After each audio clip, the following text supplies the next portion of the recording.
Hi, welcome to Classic Cars Driven. My name is Matt Nichols and today we're driving an Mgb Gt.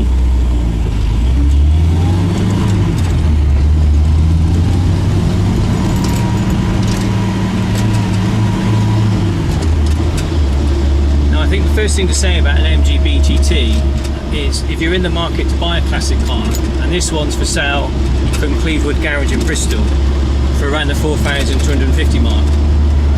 And it's a very good starting point for a classic car entry.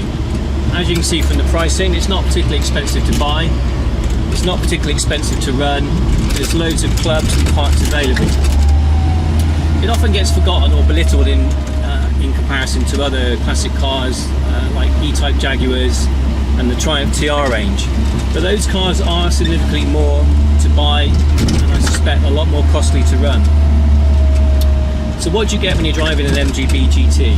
Well, what it gives you is, in this particular car, is 2+2 occupancy. I don't think seriously the rear seats can be used to carry people, or if not, only very small people. So best regarded as a 2+2. But it's an ideal companion for driving through the countryside.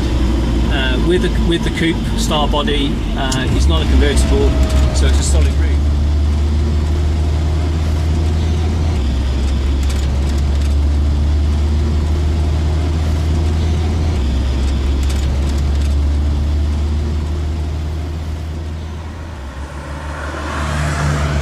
Hot day like it is today, you crave having a convertible car, but how often do we get those days in practice in the UK?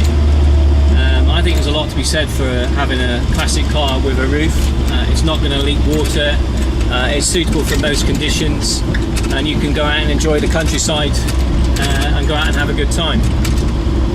The steering on this car is heavy at low speeds, but to be honest, once you're rolling, even at slow speeds like we are now, it has a sort of real lightness to it. So it's only really for manoeuvres in car parks where you need to engage some arm muscles. The controls are all don't need much in the way of adjustment. The only thing to watch out for is the brakes. Do feel a little bit wooden by modern standards. You need to plan your braking in advance to ensure that you don't have any incidents or accidents or even close shaves.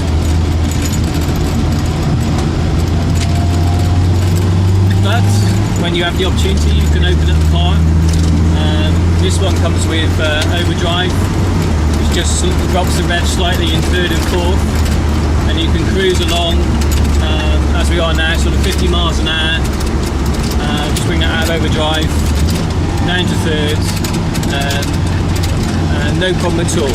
No more than 2,000 or 3,000 RPM dialed in. Very relaxing way to travel around.